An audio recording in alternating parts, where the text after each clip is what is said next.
မိမိသူတည်တနာလှုပ်ထားတဲ့အချက်တွေကိုပြန်လည်ဆန်းစစ်ပါတဲ့အဲဇလန်တစ်ပုတ်ကိုနောက်ခံဇလန်ရေးဖို့အတွက်တော့တက်ရှိပုံကိုယ်တွေနဲ့စကားပြောတဲ့အခါမှာသူတို့ဇလန်တွေကိုရေးဖို့မဟုတ်ဘူးတဲ့ဆရာတော်တော်များများကျမတို့လေကြုံဘူးတာလေအစာရေးနေတာလားပြောဦးမယ်စာရေးဆရာမကိုကုံချမ်းလေး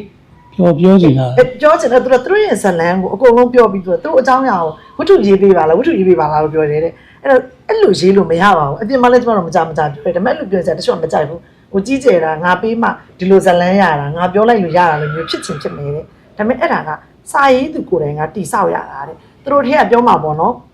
ဟိုဆရာဆရာမတို့လည်းရေးနေတာဖြစ်တယ်ပြောလိမ့်မယ်ရွှေ digital မှာအသက် digital မှာရေးနေတာမလားဒီလိုဇလန်းလေးကောင်းတယ်အဲ့လိုလေးလုပ်ကြည့်ပါလားလို့ပြောလိမ့်မယ်အဲ့ဒါတွေအကုန်လုံးဒီစာရေးဆရာမပြောတော့နားထောင်ထားပါတဲ့သူတို့တွေကထူးခြားတဲ့အချက်အချို့ကိုဇက်အိမ်ထဲမှာထည့်သွင်းအသုံးချလို့ရနိုင်တာရှိပါတယ်တဲ့ဥပမာကိုရောက်သွားမှုတဲ့စာကြည့်တိုက်လေးက